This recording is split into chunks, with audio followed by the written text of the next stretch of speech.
Yo quería compartirles un poco a ustedes algunas hipótesis de trabajo que tengo, nada asertivas, por cierto, y voy a explicar por qué. Empiezo de esta manera, y que tienen que ver con, particularmente con la dinámica de volatilidad y de grave inestabilidad que estamos viviendo en el mundo actualmente, y lo que yo suelo seguir, que es la dinámica de la geopolítica de la energía, está fuertemente impactada por estas conflictividades que son cruzadas y tienen que ver con diversas dimensiones del poder. La cuestión de las capacidades energéticas de los países en las últimas 3 décadas, creo yo, está fuertemente cruzada por estos debates que tienen varias escalas en cuanto a sus repercusiones globales o regionales. Y una de ellas es esto que estamos viendo, tal vez compelidos por la dinámica del cambio climático y el aceleracionismo de todos los procesos megaproductivos y extractivos que nos han llevado a plantearnos una dinámica de crisis civilizatoria, que es el debate en el que estamos. Y entonces lo primero que quiero decir es que aparece la problemática de las llamadas energías limpias, del hidrógeno verde ahora como vector energético, para lograr mejores estándares o más eficientes en materia de producción, etcétera, etcétera, pero en el contexto de un debate que no termina de nacer en este mundo tan volátil y que tiene el enfrentamiento entre China y Estados Unidos en distintas dimensiones del poder como uno de los aspectos fundamentales a seguir, pero que tiene también otras dinámicas regionales que enfrentan a distintos actores. Por ello creo que la relevancia de lo geopolítico en la dinámica energética suele ser algo que hay que mirar con mucho cuidado. Y el problema de la transición tiene una visión muy diversa en el mundo, de acuerdo de dónde la miremos, ¿no? Hay una transición energética de carácter corporativo, que es la que yo creo que está ligada al proyecto de la empresa australiana Fortescue, que está detrás de esta promoción de la producción a gran escala de hidrógeno verde, no solo en Río Negro, como bien decía Rubén. Fortescue, como otras empresas también en el mundo, tienen ya, y esto no es nuevo, expectativas productivas ligadas a este bien y además también a otro tipo de vectores energéticos. Lo importante es que ahí lo que hay que ver es, primero, de dónde vienen estas empresas, cuáles son las alianzas centrales que las mismas tienen y qué tipo de apalancamientos o incentivos financieros están detrás de estos procesos de transición energética. Porque para mí todo esto forma parte del combo que yo llamaría la transición energética corporativa, que es la que busca reproducir, como bien decía Rubén hacia el final de su presentación, un esquema de carácter mega productivista que en el fondo termina generando una dinámica muy difícil de soportar para los países que sufrimos las consecuencias finales de ese proceso. La empresa Fortescue está ligada a todo un entramado productivo que yo llamaría, tiene que ver con la dinámica de las energías renovables, fuertemente apalancada financieramente por todo el espacio geopolítico de la anglósfera, Canadá, Estados Unidos, ahora con el gobierno de Biden, que cambia la tendencia respecto al gobierno de Trump, Reino Unido y Australia y Nueva Zelanda, son países que están siguiendo una dinámica, si se quiere, muy compleja, multidimensional, que implica actuar en distintos espacios geográficos, pero entre ellos en términos cooperativos, y tienen a países como China, fundamentalmente, a uno de los actores con los cuales están entrando en una dinámica de competitividad extrema. ¿Qué significa esto? ¿Que iríamos a un escenario de conflicto abierto? No. Estamos en un momento, creo yo, por lo menos, de transición en términos de poder, que es lo que está por encima de la problemática de la transición energética que estamos discutiendo en el contexto del cambio climático, y esto hace que Estados Unidos y China, la Federación Rusa, la India, otras grandes potencias y también potencias menores a nivel regional, encuentren espacios de confrontación y de cooperación diversos en función de cómo se mueven estas dinámicas. Es decir, el hidrógeno verde yo lo puedo incluir en este esquema de carácter corporativo que busca lograr patrones de mayor eficiencia en el uso de los recursos con impacto en las economías del norte, pero que reproduce modelos escalares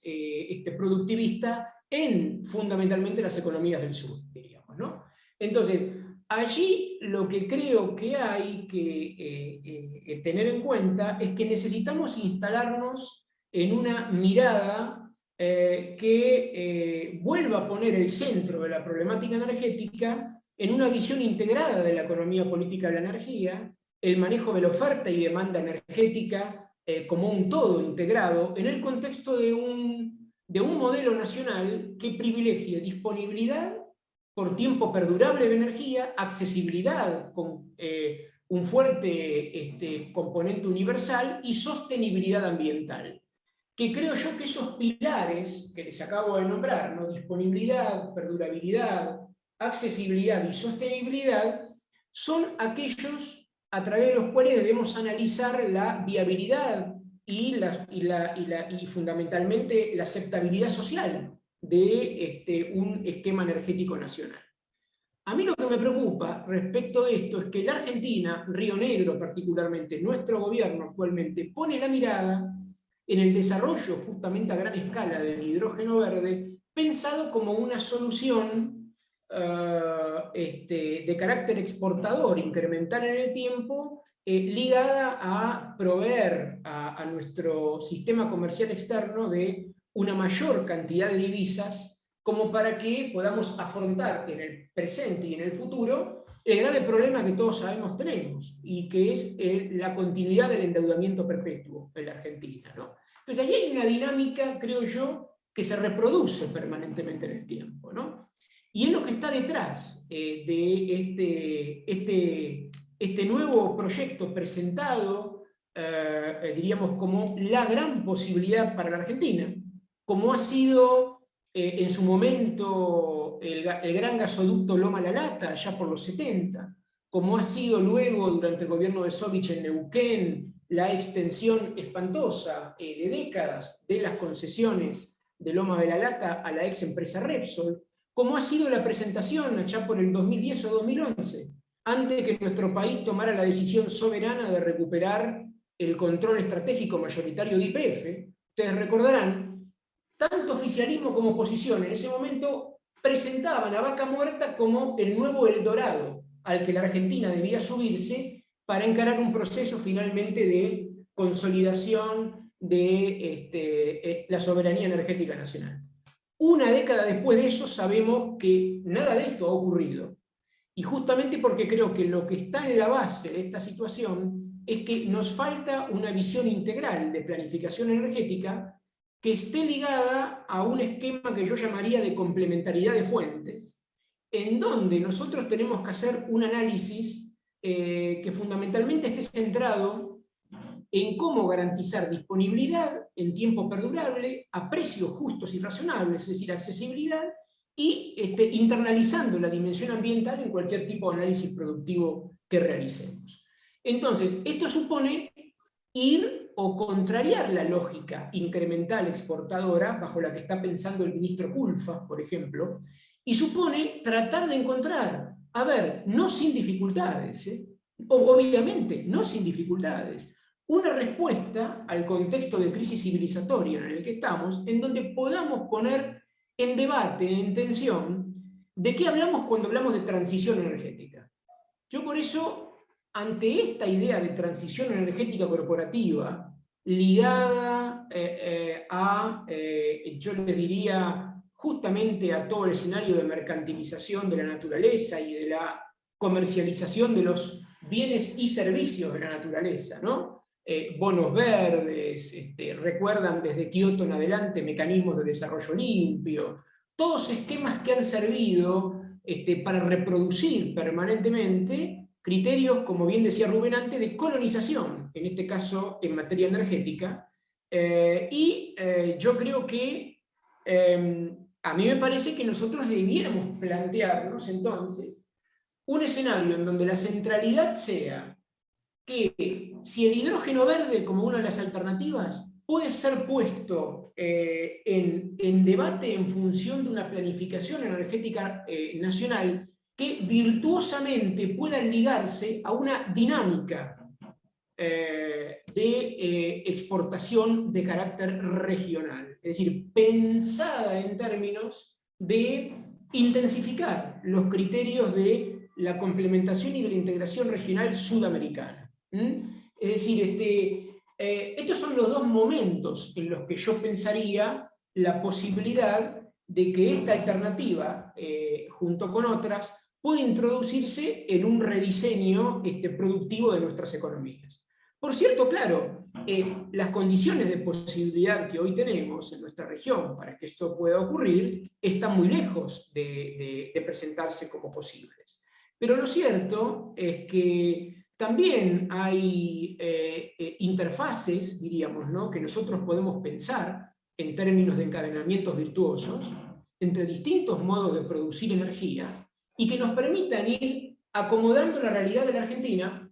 a algo que Rubén también estuvo trabajando en el contexto del comienzo de su presentación, cuando muy bien desmenuzó muchos de los aspectos técnicos vinculados al hidrógeno verde. Y a mí me parece que nosotros deberíamos poder atrevernos a pensar la posibilidad de que el hidrógeno verde sea una alternativa en términos de una estrategia de producción y de consumo de energía descentralizada. Es decir, pensando en cómo integrarlo a dinámicas de generación distribuida de energía, en cómo integrarlos a dinámicas de enfoque territorial que permitan generar incluso asociaciones virtuosas entre distintas provincias, es decir, con una dinámica regional.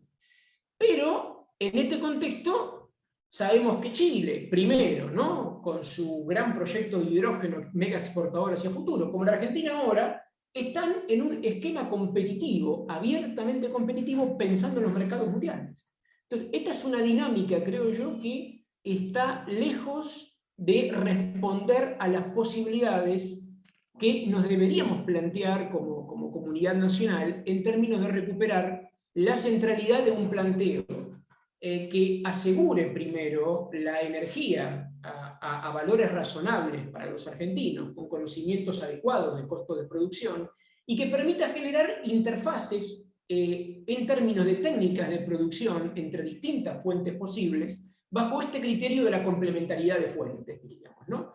¿Por qué? Justamente porque, bueno, hay algo que, más allá de la transición energética o no, la transición corporativa apurada por los grandes negocios que se buscan satisfacer en el contexto de la discusión por el cambio climático y el Tratado de París de por medio, o aún que pensemos en una transición desde los pueblos, por llamarlo de alguna manera, hay algo que necesitamos poder cubrir. Es una dinámica de equilibrio permanente en los esquemas de producción y de consumo de la energía, lo cual supone internalizar o incorporar, diríamos,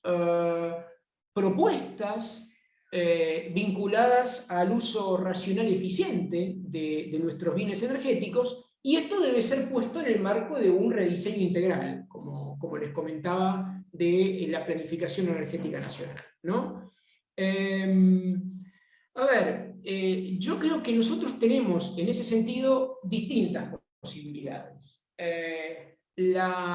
Sí, como bien decía Rubén, la posibilidad de pensar el hidrógeno verde, por cierto, no en términos escalares, para lograr esquemas, diríamos, de complementariedad con alcance regional, podría pensarse justamente ligados a esquemas de producción de energías renovables, pero no con las características que estamos viendo en el proyecto de Fortescue. A mí me parece que un proyecto de esas características va a generar las condiciones para que se produzcan situaciones de impactos no previstas, como siempre pasa en el mundo de los hidrocarburos, diríamos, ¿no? Y de la energía en general, impactos que hoy es muy difícil calcular en términos efectivos, pero que después terminan de generar situaciones imposibles de prever en términos de cómo vamos a acceder a soluciones posibles cuando estemos dentro de 10 o 15 o 20 años ante una catástrofe consumada.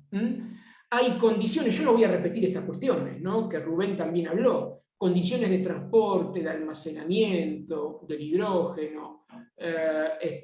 condiciones de funcionamiento de los esquemas asociativos, productivos que se puedan poner en marcha, que están todos vinculados a un criterio de producción escalar. Y esto es en última instancia lo que yo sobre lo que trataría de poner el foco. La técnica nos da múltiples posibilidades,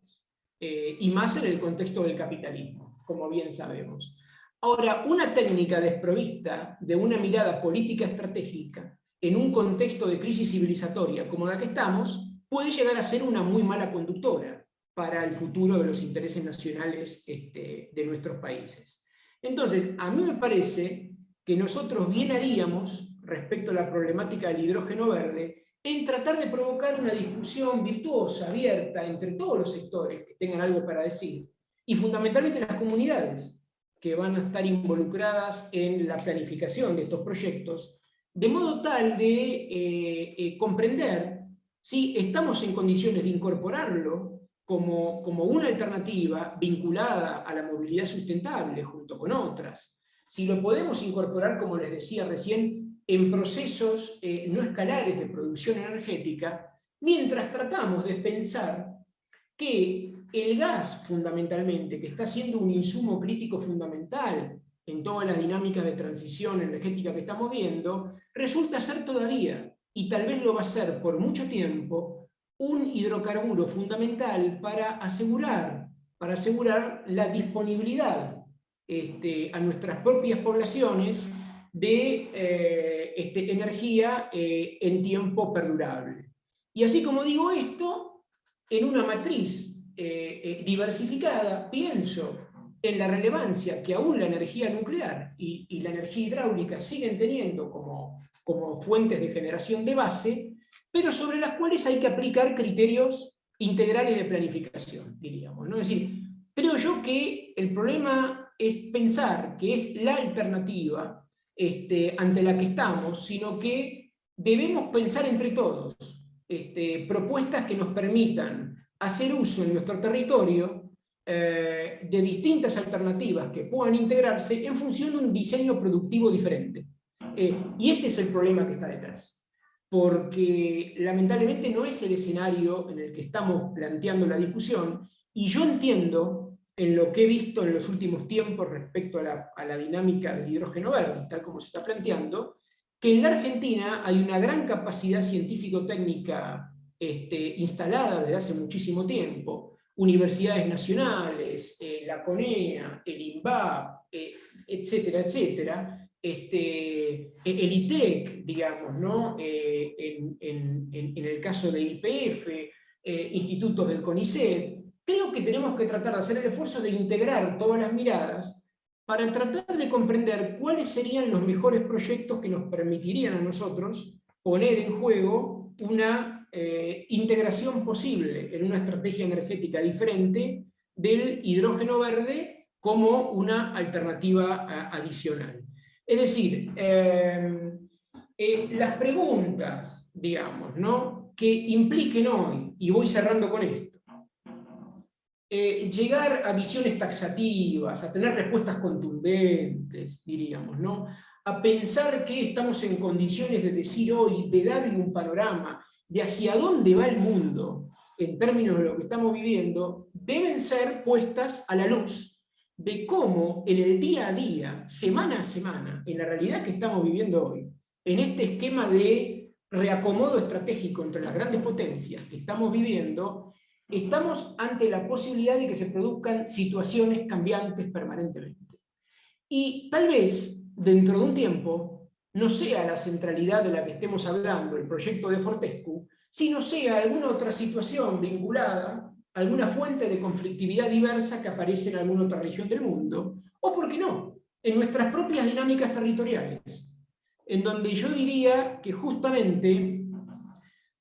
tal vez, y esto tirándolo al aire como una idea de que se pueda retomar en algún futuro posible en nuestra región, desde México hasta Argentina, la posibilidad de que en el marco de la CELAC se puedan discutir estrategias de desarrollo energético que estén en línea con la modificación de los patrones productivos existentes. Esto lo digo en términos de más como un deseo, como una voluntad de que estas agendas puedan instalarse en el debate público, en el debate de nuestras comunidades, porque hoy lo que estamos viendo, que tal vez una de las claves de lo que está por venir pasa por lo que ocurra en los espacios geográficos más limitados, ¿no? En nuestras grandes ciudades que ya se transforman en invivibles por la huella de carbono acumulada, en nuestras regiones menos densamente pobladas, pero que están ligadas a espacios socioterritoriales que han sido fuertemente explotados en las últimas décadas por dinámicas extractivas de la minería y los hidrocarburos, por ejemplo, o en el caso de nuestra pampa húmeda, por la transgenia en gran escala. Y en todo esto, finalmente, lo que está en el fondo, como también Rubén lo dijo también, un bien de relevancia extrema para esto, que es el bien hídrico, digamos, ¿no? Cuya incapacidad de ser visualizado por nuestras clases dirigentes como un bien fundamental e integrador del conjunto de la dinámica de los bienes naturales en términos de las posibilidades de vida, es uno de los grandes problemas que tenemos por delante, porque esa dinámica no aparece en las clases dirigentes. Entonces, es decir, estas son las cuestiones que yo les quería compartir, un poco a diálogo abierto y pensando más en el aporte, compas, que yo estoy más en condiciones de dar por el recorrido que tengo desde hace algunos años, que es tratar de ligar la evolución de los acontecimientos internacionales con la problemática de la geopolítica de la energía y pensando en caminos posibles para el desarrollo de nuestro país. Así que bueno, este es mi aporte y es un gusto estar en este conversatorio tan importante como siempre y por tan queridas y queridos compañeros.